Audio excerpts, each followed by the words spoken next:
Hello, I'm Angela Paiva, AES New York Section Chair, and on behalf of myself and the other committee members, we'd like to welcome everyone to our panel, which is in association with the Society of Broadcast Engineers.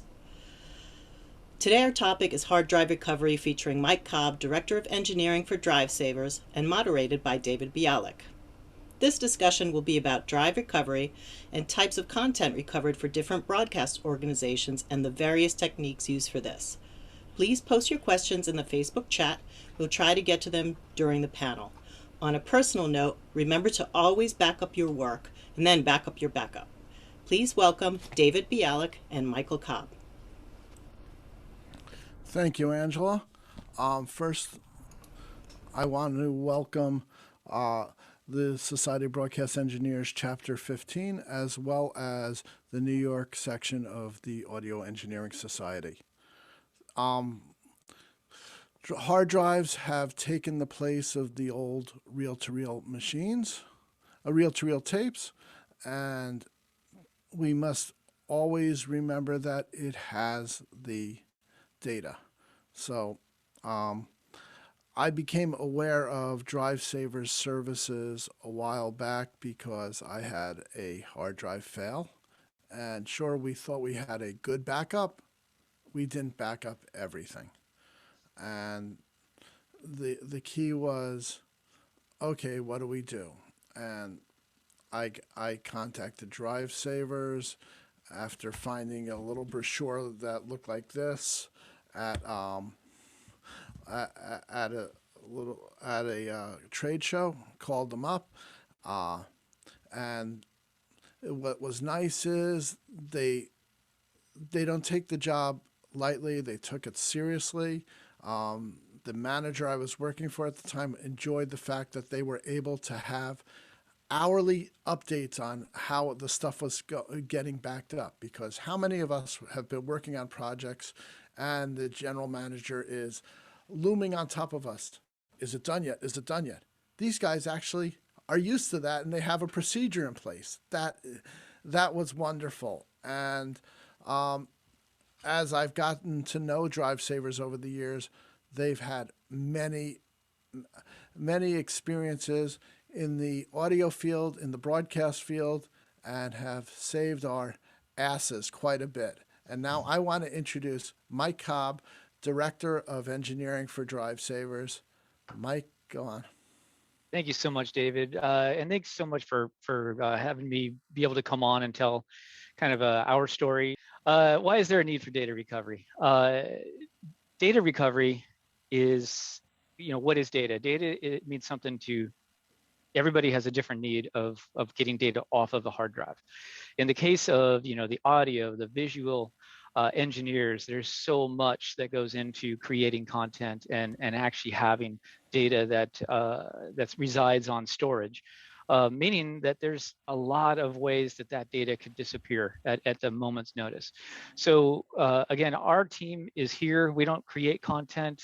We are here to help the audio, the visual engineers to be able to get their content back if it's something that needs to come back. Spinning platters. Traditional old school hard drives. There's platters inside, and that looks like what a platter looks like inside of a hard drive. It should be very clean. There should be no dust. There should be no grooves. We all love records. Even my younger sons, they love playing records these days. Those have grooves in them. These platters should not have anything on them that looks like a groove. And if you look at this particular picture, this is a bad scenario when it comes to hard drives. This is what's called a head crash. The heads are these little tiny pieces on the end of this slide here. That's what reads and writes to the actual platters. That's what is putting your data onto the hard drive and taking the data off and showing it to you on your computer or whatever device you have that you're storing your data with. So as far as the spinning hard drives, and I'll just kind of go back a little bit, again, the hard drives can fail in many different ways. And Drivesaves has been around for over 35 years. I've been here over 26 years. What we do is we figure out what the failure is. and then see if we can actually affect change or be able to get that hard drive to a position where we can extract the digital data that was saved on that drive. So that's really what's going on here. Is we're not fixing a hard drive. We're not fixing any device that has data on them. We're getting them to a point where we can extract the data. So that's our service. So what does that mean to your teams as far as when you're saving data onto a device like a hard drive in this case? What it means is that drive is pulling in the data that you want to save, and then putting it on the hard drive for later use. So in the hard drive advances, and I know David can relate to this, back in the early 90s, when I started doing data recovery, the hard drives were 5 megabyte, 10 megabyte. Yeah, that's an MB. That's not a TB for terabyte or GB for gigabyte. Yeah, it's old school. The same size hard drive held only 40 megabytes, 80 megabytes. Sometimes, the big drives back then were a terabyte. Sorry, a gigabyte. These days, it's 12 terabytes for one hard drive to store all your video. There is so much content that can be ingested on a hard drive or a series of hard drives in a RAID. But they all have these basic mechanisms inside. So as far as Drivesaves is concerned, a lot of our team is like me. We've been around here a long time. And yet we always bring in new talent. We always have, there's new things to learn every day. In our clean room, we go through about 20,000 data recoveries in a year, sometimes more, sometimes less, and most of those are still spinning hard drives. Those are traditional hard drives that are anywhere from that 20 megabyte range up to a 16 terabyte, 14 terabyte these days, soon to be even more. So we have a tremendous amount of experience figuring out what the problem is, and we've created a huge number of tools to be able to extract the data or get that drive to a point to extract the data. And just like with your engineering teams, as things grow, tools become more effective in some ways, more delicate in others. There's just always a changing media that's going on. So our teams are built to help you when there is a disaster to hopefully be able to extract data on those spinning hard drives. The very first slide I showed here is helium. I always find this pretty incredible. Helium was the first drive which inside of the hard drive, it's hermetically sealed, and it actually has helium inside of it. And these are 6 terabyte, 8 terabyte, 12 terabyte hard drives now that actually have helium inside. And the reason for that is that it's 1/7 the density of air.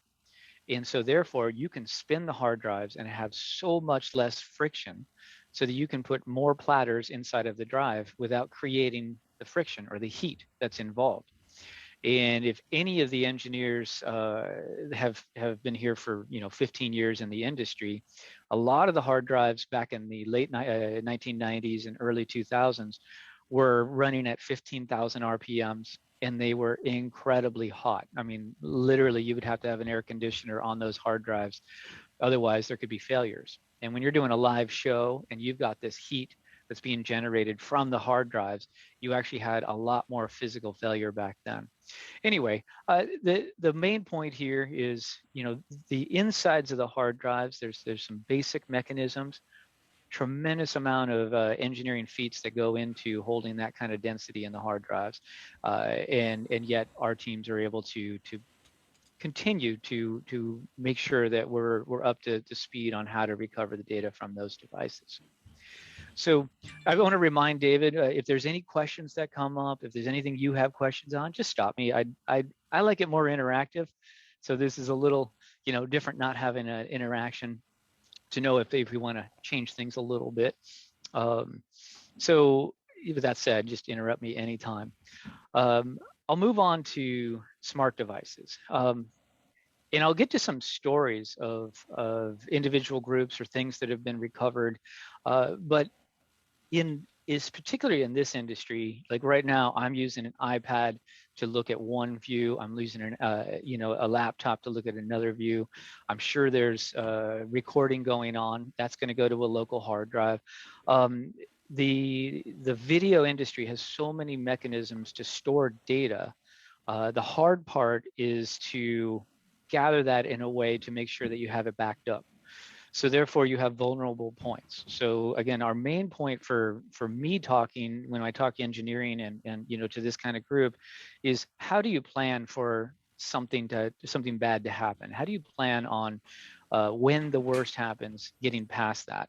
So that's why I bring up smart devices. With a lot of the engineers that I know in the audio field and lighting. I have some good friends in there.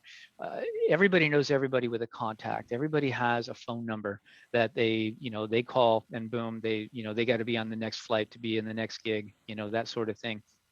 And so the smart device that has everything, your phone numbers. I don't remember my wife's phone number. It's an icon on my phone. So if you lose your phone, you could potentially lose all of the contacts that mean everything to you. Now there's easy ways to back up, but not everybody does. The other thing is there's video. There's more and more content that people are taking pictures and video on their smartphones. So therefore, that doesn't always go to the cloud immediately. And so again, there's vulnerable points to need data recovery. So we have found a lot of people in the industry need data recovery from their iPhones, from their Androids, from the iPads, anything, tablets, anything that they're using to talk to anybody else that they're working or on a certain project. So there's a lot of need for smart devices. That's probably our fastest growing segment right now. The other thing is thumb drives, SD cards, anything with flash. The reason I bring that up is sometimes you have temporary storage. Like you just recorded something and you put it onto a thumb drive. For whatever reason, you erase the original. Now it's only on the thumb drive. Please don't do that. Thumb drives are not made to last. They actually have an incredibly high rate of failure. They're not used with the highest quality. But they're very, very cheap to purchase. Those are some of the most difficult recoveries. And again, any kind of engineer, sometimes the easier it looks, the cheaper it is, you feel that's going to be the simplest thing to do. Now, sometimes that's the hardest thing to do and to use properly. In the case of data recovery, those are incredibly difficult, but when the only data is on those devices, that is where we've been doing these type of recoveries for well over 15 years and have all the state-of-the-art equipment and software, but honestly, it's the human being that makes these recoveries happen. And so I want to make sure, just like, and again, I definitely have friends in the industry that it's always the person at the end of the day that makes the live event go off. I mean, yes, there's a lot of technical things that go on, but it's overcoming some of those technical challenges at the last moment, and things like that. In data recovery, it's the same thing. We have most of our engineers have been here for 5 years to 25 years or more, like me. But it's those people that when they are only focused on one thing, and in our case, it's data recovery. We don't do anything else. We're going to have the hyper focus on that, to give you the best chance. Flash recoveries are difficult. They're challenging, and the data can come back at a failure. So I want to give that theme of, if there's data that is lost, just know there's a chance to get that data back. It's just a matter of, do you want it back? And what is your cost benefit for getting that back instead of redoing something, So SSDs, I'm going to kind of give you an idea that a lot of people have the fallacy that SSDs and other flash recoveries are not recoverable. Once they're dead, they're dead. It's unlike the hard drive. At least there's something that can spin. At least there's data on the platters. SSDs are the same exact thing. It's just their failures are way different. And there's a lot of reasons for those failures.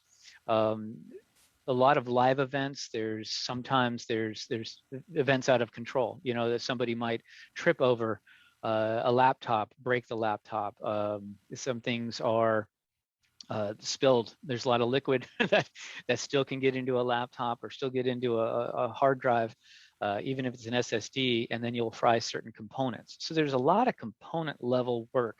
In this slide, I'm going to show you just an example of somebody preparing under the microscope at the microscope level, at the microscopic level, to look at each component for failures.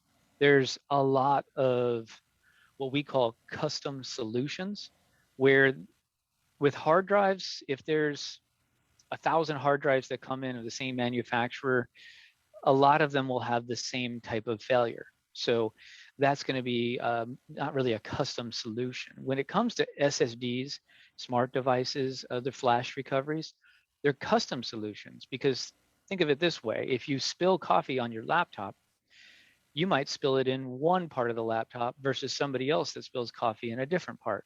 Well, those are completely different solutions to be able to try to extract the data from, in this case, an embedded SSD.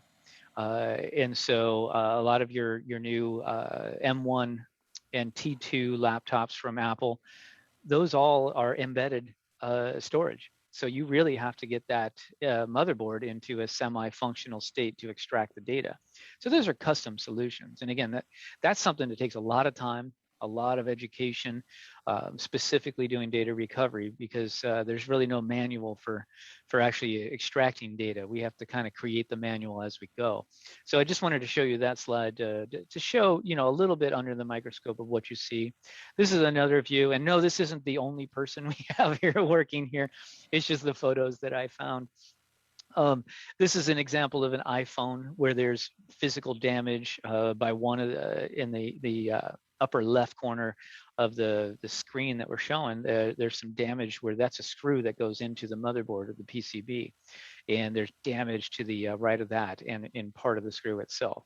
So in those cases, we have to actually go in and repair damage at that physical level to get it to a point to extract the data. So that's a kind of an overview for SSDs. Again, the overall theme I want to make sure everybody just, you know, gets from me is, if there's that need for data, give us a call. Just know that not everything is lost. And when it comes to the flash world, that seems to be what a lot of people think is, oh, well, it's gone. It must be gone because it was flash and there's no way to recover that. Let us, you know, do the heavy lifting there. David asked me to talk about RAID drives, NAS drives, SAN. So what is RAID? RAID is, in a lot of the sound engineers and the video engineers, you have so much storage when it comes to video. Everything's going to be on a RAID drive. It's where you have multiple drives in acting as one. So you'll have redundancy built in. So if, as you're recording your video, if one of the drives falters or fails, another drive will take over and you won't lose any data. So that's just the basic idea of what those are. NAS is a network attached storage. And more, that's what a lot of smaller companies are purchasing. It's just a server on the network. You know, it's a very simplistic way for someone to store a lot of data for your whole office or for your whole engineering team. And then SAN is a storage area network. It's just a faster way of doing this. A lot of the video people, this is your bread and butter. This is how you're going to be able to share content easily with everybody who has to see and help affect change on the video, you know, to create that content for live streams and for other streams. So this is where we see a lot of data recoveries come in for video engineers specifically. I'll just give you a picture. Actually, in marketing, I wanted to throw in a picture of something of me in front of a server or server rack. And oh my gosh, I was young. So it was kind of neat to see this kind of throwback, but it gives you an idea that this is where most of you store your data, in some kind of rack, this sort of fashion. And you either have a server controlling the storage, or you have a SAN where you have the fiber channel in the back, you know, going to each engineer to be able to make changes, high-end changes really quickly. the reason I wanted to show that, I wanted to give you that visual is, again, everybody has their different view of what they do in the engineering scheme. And in this case, these are some of the most challenging recoveries because there's multiple drives involved. There's endless number of manufacturers that have different algorithms for how they store the data, how they allow you to access the data. And so again, the main problem with that is that with the videographers and with that kind of content, usually it's a project that you need done yesterday, and you need that data as soon as possible. And so our engineers have been taught. This is actually a picture of me when I was in this group, and was my favorite part of the groups. I mean, I do play favorites. I love the RAID and NAS and SAN because of the challenge to get a massive amount of content recovered and transferred as soon as possible with the most complex type of failures. Because it starts with the hard drive, the spinning hard drive at that level, and then it kind of builds up to the RAID. And then usually, unfortunately, technicians sometimes, as they're going through a failure, they make some mistakes and they start to do things that compromise the data. So there's other challenges involved with that. And in today's world, honestly, there's a lot more ransomware attacks as well. Not so much in this industry. You're not using a lot of VMs. There's more of the servers which have VMs that are being attacked more. But either way, it's these high-end systems where you spend a lot of money to get everything to access as fast as possible. So therefore, your need, when you hit a data recovery need, is going to be very, very high. So I just want to kind of bring that, idea in. David, if you don't mind, I'm going to tell a story. It reminds me of, it was a TV station that had certain content that, I mean, a majority of the content that they were going to be viewing, or I'm sorry, sharing to their audience within a week. And it was 48 hard drives, and it was a certain SAN where there was not much you could do. Let's say the problem, what happened was there was a power outage, the whole system went down, and when it came back up, all of the video had certain stripes that would come in with every second of video that they would see throughout the whole device. And so it looked like corruption. It looked like, for whatever reason, everything was corrupted. When I got the recovery in, I noticed none of the hard drives had physical damage. So that is an odd recovery for us. That was something that really threw me. Personally, it looked like the hot spares. Again, this company spent a lot of money to make sure that this content wasn't going to be lost. And then all of a sudden, everything's corrupted. And so I actually, at one point, didn't know my options, didn't really know where to go with that. But this was early on in some of the SAN environment recoveries. And so I went to go see I Am Legend, the movie I Am Legend. And I thought about it. I thought about it in the back of my head. You just don't let things go. And there were certain signs that told me how to actually get that data recovery. So I left the movie, came back because I had an idea of what to do. And what I found was that there was a bug in the actual SAN firmware. And again, this is something, as far as the video engineers, even the guys in charge of the servers, this is not the level they should be worried about. This was at the manufacturer level. Somehow there was a bug that when the power went out, if there was a failure on one of the drives, it would reenact, or actually turn on the failed drive back on with all the data that it has, which is all stale and old. And so what I figured out was which drive was actually turned off more than a year ago. But nobody noticed to take out that hard drive, and a hot spare took over. So I was able to actually turn off that hard drive, and all the video played again. And I was able to actually figure out how to extract the data from that SAN and get it to the customer so they can get back up and running. So that was something where, again, there's these challenges where we're going to be really focused on the data, really focused on the problem, and want to get that data for the customer. So in this case, that was a really cool thing to be able to get. And there's so many more stories like that as far as the challenges that come up with these kind of servers. So David, Hey, Mike. yeah, go ahead. Yeah. First off, I want to remind everyone that SAN stands for Storage Area Network. Yes. because someone texted me and said, "What does that stand for?" And we do have some questions if you want to Oh, take them great. now. Yeah, absolutely. And we are taking questions in chat on the Facebook Live. So Mike Kluger wrote, under normal circumstances, excluding accidental damage, how would you compare the reliability of SSDs to traditional hard drives? Okay, great question. And if you asked me this about 6 years ago, it would have been an easy, don't trust SSDs.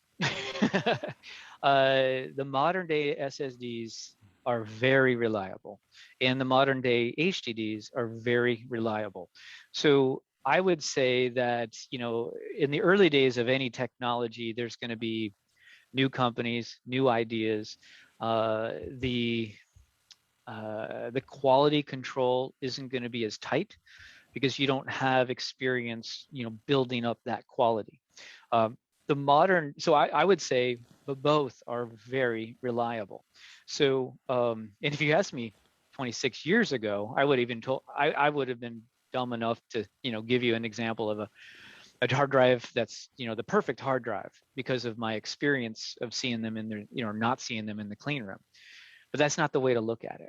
I think to answer the question best is there's a lot of good control or on both SSDs and HDDs nowadays, that it's a matter of making sure you're buying the right hard drive for your needs and making sure you have enough money and the right way to back up so that you have the backup available.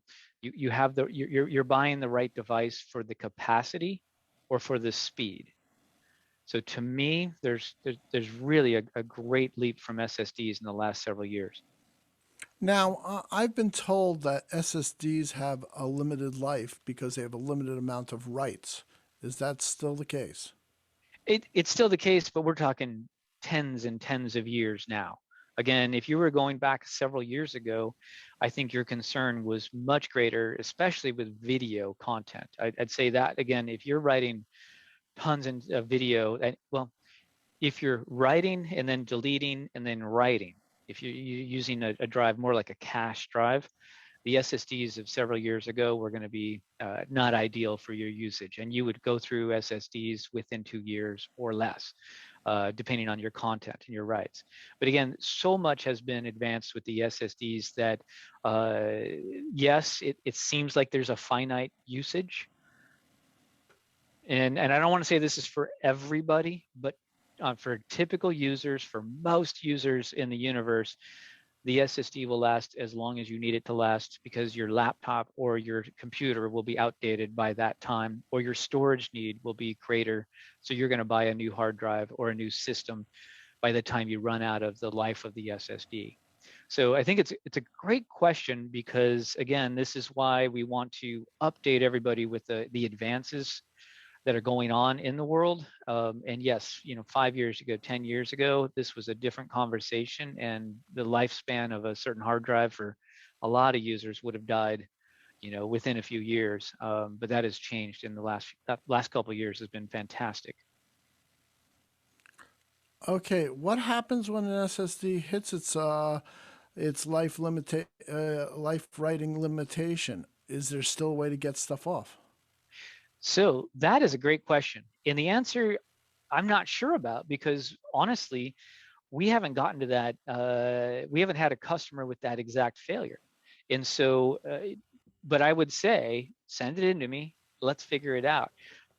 My guess is, with my experience, it will depend on who created the controller. Because we do have certain ways to talk to SSDs in the non-traditional SATA or M.2 format. So there are things that we can do to extract data without using the traditional, not with all, again, depending on the controller, depending on the manufacturer, depending on when that drive was created. My guess is we should be able to get the data back. You're not going to get a usable SSD, but we should be able to extract data. So, but just know there's lots of way for you to see the life of that SSD kind of dwindling, and almost guaranteed you're only going to see a few percent within 2 years of usage. Again, unless you're some kind of super user that, but there's plenty of ways to look and see what the life of that SSD is to avoid that from happening. Okay, is there any way to read old Apple HFS formatted DVDs that are not currently supported in the operating system without going to an old computer? Ha ha ha. So I love these questions. I actually have I call it a museum, but we actually have an old SE because we do floppy recoveries. We have an old 20th anniversary Macintosh because sometimes you have to start with the SE to do a floppy recovery and then put it onto a more modern, 20-year-old anniversary Macintosh to then go to another Macintosh to get it onto something that's usable today. My answer about that question is you might have to go to an older machine, depending on the machine you have.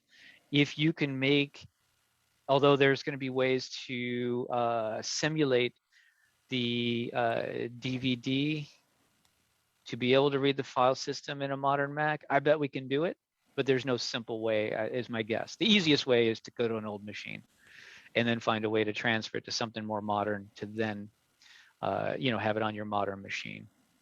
But there's always ways. There's plenty of engineers out there that know little tricks. Okay, I see on the screen you have disaster hits. What should you not do when the drive fails? Well, so that's a great question.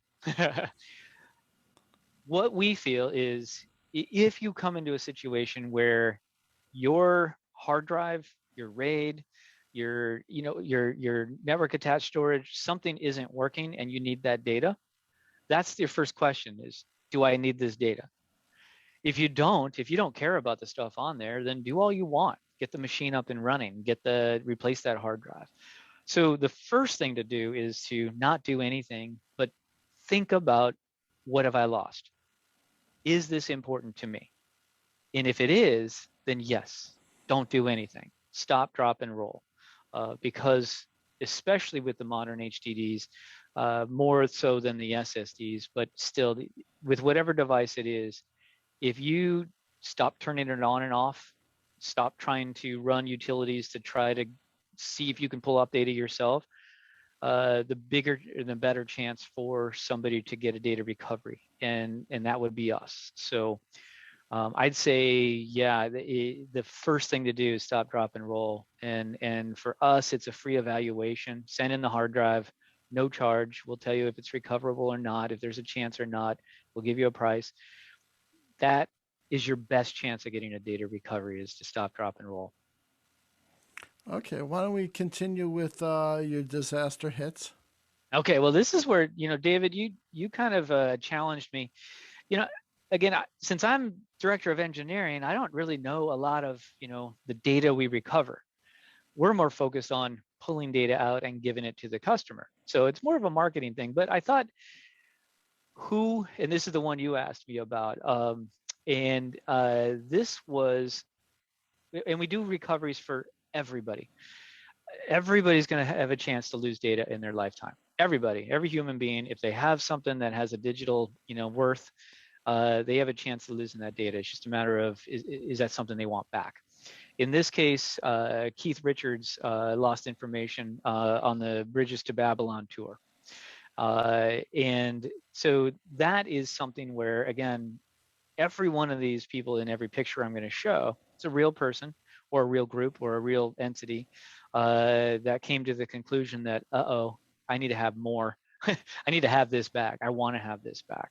And so just to kind of shows you the impact of, most of the sound engineers, video engineers, you're behind the scenes.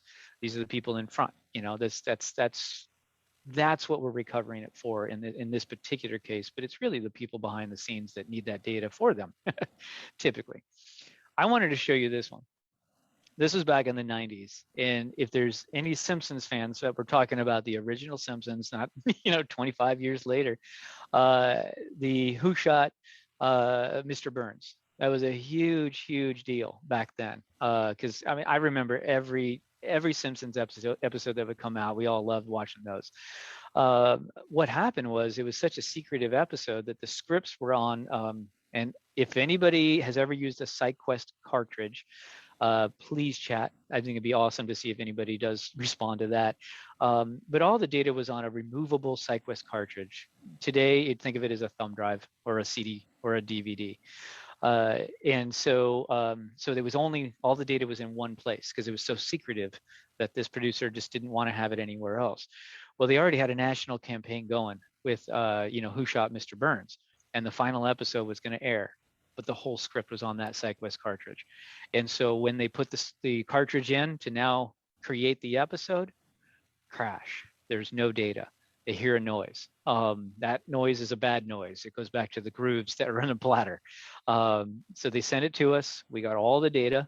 And I love this pick because the producer, Bill Oakley, he's a great guy. He did write in that, yeah, we got all the data, but they only got 60% of the beer back. So, again, it's the humor that's in there. That's what we love about The Simpsons, love about that kind of environment. But, that was a challenging recovery. Even back then, because of the head crash, and again, it just goes to show that we actually had certain ROMs, certain software that we created to be able to get around those head crashes, and have just enhanced that since then. Are you recreating the drive, or are you actually going down and cleaning the platters with some sort of liquid? What are you doing exactly? Yeah. Oh, great question. So, in the case of a spinning hard drive, yeah, if there's a head crash, there's actually debris on the platters, like literal dust that was data. And so therefore, yes, we are going to be cleaning the platters, number one. Number two, some of the heads or all the heads are going to be damaged because of that debris that was caused inside of the hard drive. So we're going to be either replacing the heads or cleaning the heads, depending on the hard drive, depending on the situation. And then what we've done is in the case of a head crash, we've developed software to find where the head crash is, jump over the head crash so we don't continue to kill the heads, or turn off a head altogether. So let's say in the case of a 3-platter hard drive, there's 6 heads typically in that scenario. So if one of those platters is complete dust, there's just a head crash all the way across, we actually can turn on and off each head, and then that's why I do my fingers like this. We'll turn off the top head and read the other heads. So we'll get all the data that can be read. There's just so much to gain from being able to have that type of control. And so, and also be able to find a head crash, jump over it, and get the rest of the platter that is good. So again, these are all techniques that have been honed in and worked on for the years. But you're right, it's all of that and more. There's just so much that can go on into a spinning hard drive recovery. But it starts with those basics, yeah. And you're looking at those platters with a microscope, and how are you going about cleaning them exactly? Well, so yeah, we have techniques. There's we'll call them proprietary techniques of doing that, but it is exactly what you're thinking is. We are with a cloth cleaning them. We're at least blowing off the debris in some cases. Sometimes we do have to actually take the platters out and wipe them, like you said, with a liquid, and then with a certain cloth. There's other ways that we can go depending on the platters, because platters are made up of all sorts of materials. There's all sorts of different manufacturers and ways that they run. So like I said, of the 20,000 recoveries we do a year, maybe only 1,800 of those, we have well over 1,800 of those are different model hard drives. So we have to be well versed on all types of platters, all types of electronics, all types of manufacturers and capacities. So that's, so to answer the question, it's difficult. It depends on the actual platters. It depends on the actual manufacturer. But you're right. The basics are, yeah, we're going to be getting in there and cleaning them, physically cleaning each platter to give it the best chance for that recovery. Okay, we'll let you get back to the presentation again. Okay, cool. A sting, again, there's going to be a lot of these kind of rock stars. Again, there's a lot of people who have their recoveries that are famous, and we like to kind of showcase that. At the same time, remind ourselves it's for everybody. We were here for everybody. In this case, his hard drive, he was over in Europe, I believe he was in England at the time. This is one where he sent it to another data recovery company, and they were not able to get data back. In his case, there was accounting data for certain accounting aspects of his business, and we were able to get all the data back for him and his team in this case. So again, this is where, when you look at the industry, there's so many different parts of it that make it all run. So it is not just the engineer doing the sound, it's the people around the engineer or working with the engineer as well that could lose data. And that's what happened in this case. 9 Inch Nails, again, these are fantastic musicians too. I love this. In this case, they lost some audio files. This is something where, sometimes you can't recreate certain events, or you don't want to, because it's not going to be genuine. It's not going to be as genuine. And in this case, and in a lot of cases, we are recovering the original footage. In this case, it was the audio footage for the just in case. That's something where, again, it's so exciting to be able to get something that's a one of a kind back for customers. And this is what happened in this case.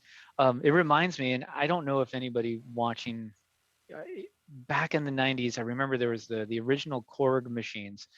There was a lot of recording back then, and I think it was 320 gigabyte hard drives for the typical ones for the day, maybe 500 gigabyte. So it might have been more closer to the 2000 range, the year 2000. There was a lot of recoveries that we did, which was original audio content that was recorded in the studio and then not transferred to whatever they were going to transfer it in those days. And it was probably the mini DVDs or the mini CDs. So they recorded and then they were going to back up. That's something where, more often these days, it's the stage where they already have it recorded. They have it on their storage system, which is a mirror or a RAID. And so the chances of loss are much less, but when it is lost, it's original content again. So that's what happened in the 9 Inch Nails case. And again, I personally love it when we can get back the live content. I think it's fantastic. And again, Motley Crue. Same thing, same kind of scenario. And then Willie Nelson. Again, you can go under our Hall of Fame and you'll just see so many other people that are in this kind of industry that have used us in some way back, some way, shape, or form. In this case, for Willie, it was a website design that was going on that he needed to have back. So I know we're getting kind of close on time. How many more minutes do you think we have? We can go a little longer since we started a little late. Okay, so I'll make this one quick. I kind of wanted to I like to give this as a story, but a reminder, there's so many events that are out of our control. So in New York, you have massive storms that could happen, or freak, snowstorms, power outages can go out. This is something that's, depending on the part of the United States you're in, there's a certain level of disasters that are out of your control. And so in our case in California and on the West Coast, typically it's going to be wildfire. So I lost my home in the 2017 Santa Rosa wildfire. We've rebuilt, everything's good. I tell my story because what I want people that are watching about the engineering, the tech of data recovery, just remind yourself you can avoid using us if you can have your data backed up in other places. And so my story is I was lucky enough to have most of my pictures that were true and near and dear to me, that were mine, backed up on the cloud. Not all of them, so there's a loss. Some pictures we got from friends and family, after the fire, which was great. Pictures I've never seen before. But the point is that at any point, your facility or your home studio or wherever you are, could have a natural disaster. In the case of Texas, just so recently, it was just so awful with the freezes, no power, and all of a sudden you have water pipes bursting and basements being flooded and things like that. So something that was just no power, that doesn't sound like a big deal. But now start adding water. You have hurricanes, especially in the East Coast and in the mid, the down in Texas as well, Louisiana. We have so many natural disasters that we have people that can't pull their storage out when the disaster hits. And so my discussion goes to a 3-2-1 backup strategy. So again, this is where just a reminder, when you're working through data, keep a strategy in mind. And that strategy would be to have a backup, at least locally. So have your data on something and back it up at least locally. And then that's the second one, is your data is in a second place. The third place you want to have your data is hopefully in a totally another city or the cloud. And so that's where try to figure out a strategy for when you record something or when you save something. How do you then back it up locally so you can gain access if something happens? You can just restore it. In the case of Macintosh, you can have Time Machine. It's a very simplistic way to restore data when there's a failure. And then somewhere where if there's a disaster in your city or in your town or on the block of your neighborhood, where's that data? Is it somewhere else? Luckily for me, my mom lives in Napa, which is just the one city over, or one county over, and so I have data that she wants to be kept, and then she has data that I want to be kept, so that we have a more of a physical backup that we can restore from. But the cloud is also very useful. It can be very expensive. And in the case of video, it's just not gonna be something you can back up to the cloud simplistic way. So how do you take a backup internally and then take it somewhere else? Take it to a friend's house, take it anywhere. Make sure you have a multiple backup scenario or strategy. And there's plenty of ways, with Backblaze, Carbonite, and Time Machine and Apple. That's just my main message. I want to make sure that, if there's ever any engineering questions, that hopefully we answered them in a good way. But the main way to avoid us is to have backups. So when the worst happens, that you're good to go. Mike, I'm going to put you on the spot here. Yeah. What is your least favorite format and that you find to be the least dependable, and what do you find to be the most dependable? So yeah, I've already said it. So I'm glad. Let me repeat it. Thumb drives. It's the least expensive device. It's got the least expensive parts in it. It's got the bottom of the barrel parts. So if you use a thumb drive, which we all have, make sure that is not a backup. Make sure that is just a temporary place where you're going to put it on the thumb drive, walk it to another computer, and put that data onto another computer and have a backup. I can't emphasize that enough. But if you lose your data, yes, in other words, you get what you pay for. You get what you pay for with that.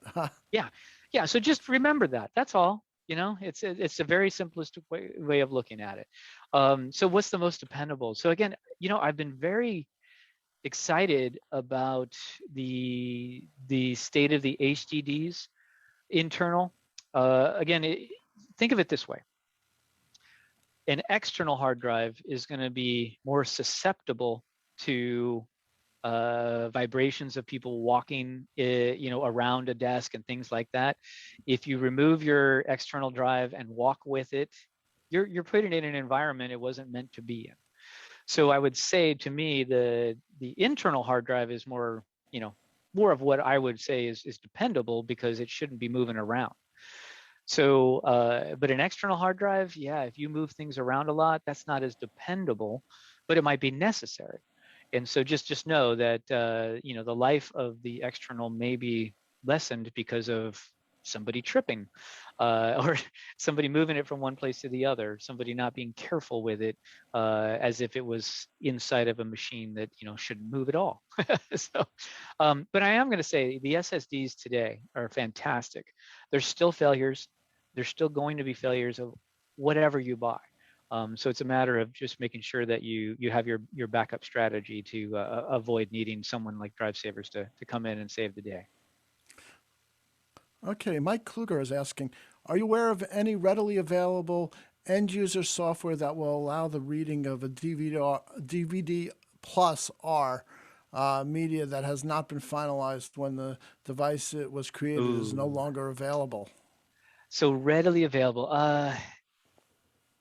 We haven't used off the shelf software in so long. I am so sorry. I would say if you want to look into a readily available, you're gonna have to Google it, see if there is something that has good ratings that actually it seems like people are being helped with. That's a difficult one. If it's not finalized, it depends on the software that was finalizing, how much was written. There's just so many factors in that it might take a few different tries, a few different softwares to get what you want.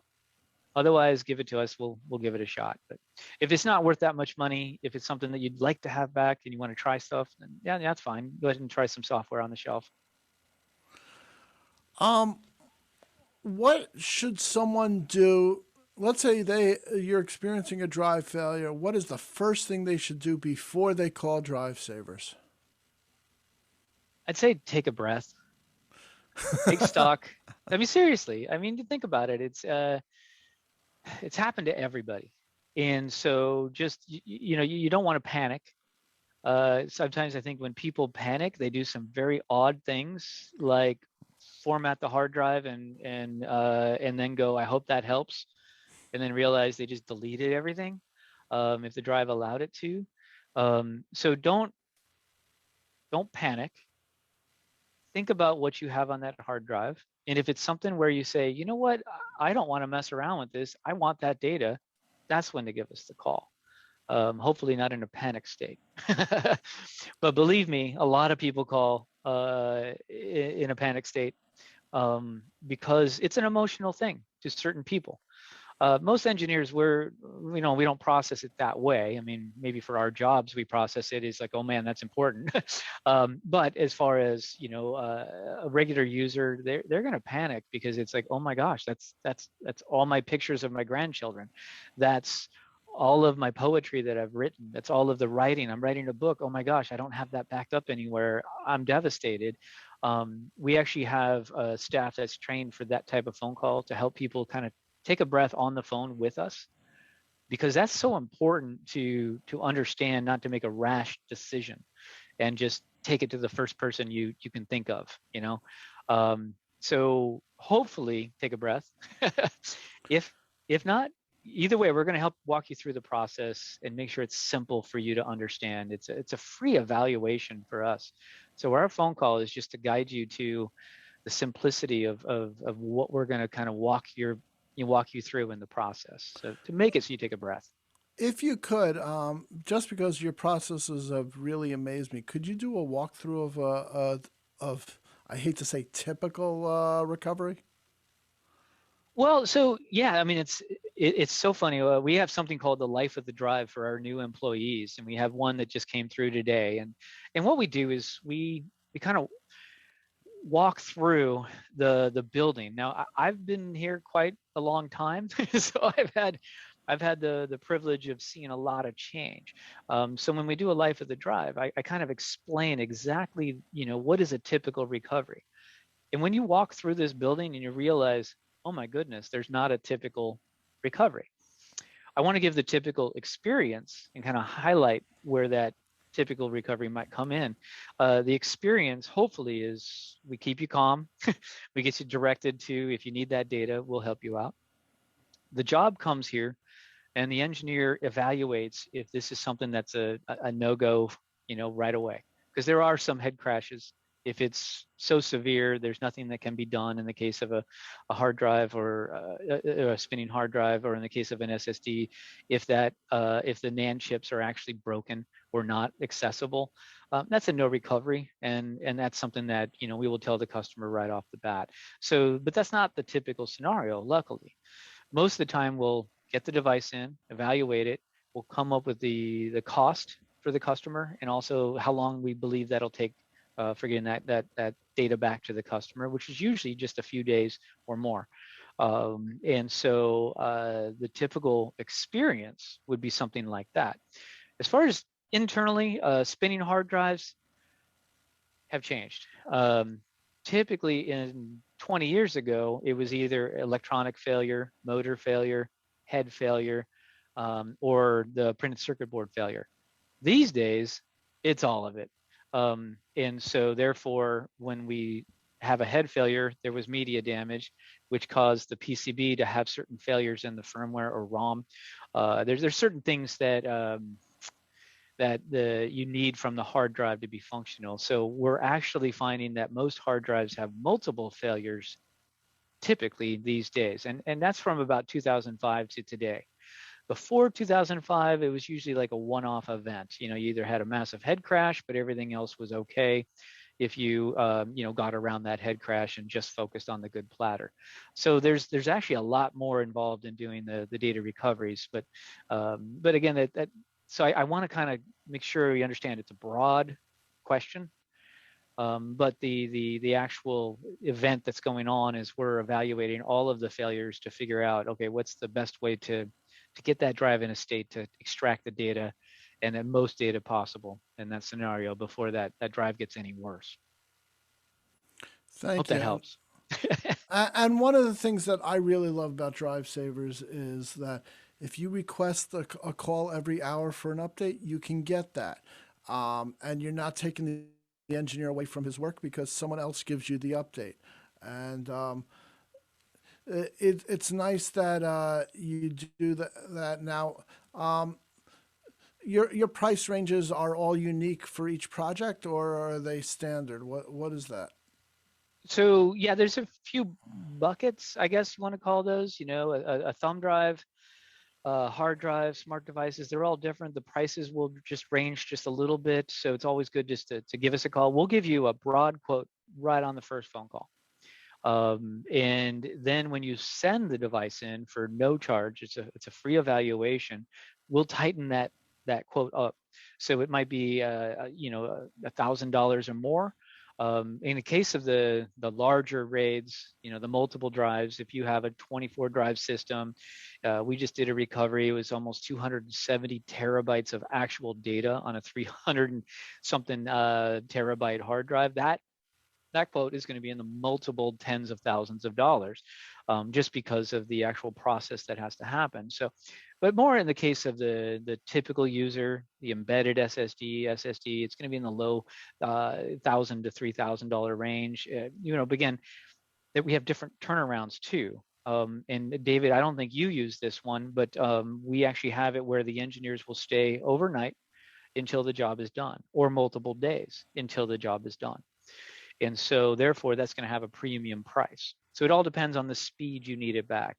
If you need this data back, fast, we're going to put this ahead of the other jobs.